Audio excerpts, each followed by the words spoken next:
Hello and welcome to another update video about Bitcoin. Not too much to update. I'll keep it short, so it gives me a chance to update a few more altcoins. Bitcoin continues to be in this wave 4. It played out over the weekend. The idea was to get further into this resistance area. We are now in resistance. We play out a corrective structure. If price breaks substantially above 27,820, which is the 50% retracement, that would be my resistance. If it breaks above that level, I would say there is a chance the low is already in, that we already bottomed here on the 12th of May. However, the current price structure doesn't really suggest it. It is possible to develop an impulse from here. It is, however, in my opinion, unlikely, or let's say not unlikely, but less likely. Expectations remain that we react here somewhere to ideally the 50% level and come down shortly. That can happen very quickly. That was also our idea here, or was it here? I think it was here, where we also had a resistance area at the time. You can see how quickly things can turn around. So let's see. I mean, this looks very much like the price increase that we had here between the 1st of May and 6th of May. It looks very, very similar in terms of structure. Looks very corrective, a lot of overlaps. And yeah, afterwards we had quite a strong move down. So again, here weak movement to the upside and strong move down would be anticipated. Now, as I said before, if we get a break above resistance, we have a first early indication a low could be in. I would want to see, though, a 5-wave move to the upside. It needs to be 5, not 3. Even if we break above resistance in only 3 waves, A, B, C, it is not a strong indication a low is in. It might be a first early indication, but it all depends on, can we form 5 waves up?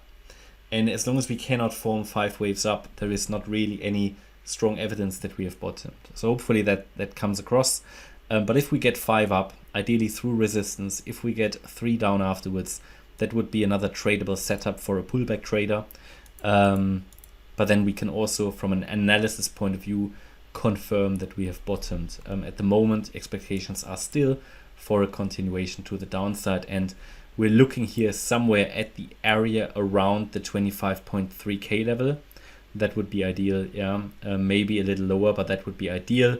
That is also the 50% retracement, and I normally like to see a wave 2 to come back at least to the 50% retracement. I don't think there is much more I can update, to be honest. I don't think there is, in terms of, in terms of subwave structure, we could say, maybe the B wave was in here. So we had actually A wave here, then a B wave down. If this is the C wave, let's double check something. Let's check the Fibonacci extensions. Well, ideal target here for the C wave would be the 1-to-1 ratio. Pretty much exactly where that 50% retracement level is. So the 1-to-1 ratio, it has already reached a 61.8 extension. So it has done what it needs to do. The C wave is not too short. It's done what it needs to do. Ideally, it could get one more squiggle to the upside. If I wanted to label the third wave, I can give it a go. I would give this here the wave 1. Then we had an A overshooting B wave, C wave flat. This would all be probably a third wave, because we had a 1, 2, 3, possibly 4, 5 as an ending diagonal. Might get one more squiggle to the upside. 1 second. No, this would be the 3. This would now be the 4, and then one more squiggle up for the 5. And just an idea. Don't see that as super reliable. Lower degree wave structures can change. I intentionally don't show you the micro count here, but expectations at the moment are still down, and hopefully you should now know about support, target, and resistance, invalidation points, and so on. So hopefully you liked the update about Bitcoin. If you did, please hit the like button, leave a comment and subscribe. And if you really like the content, then please check out the channel membership. Thanks a lot for watching. Bye bye.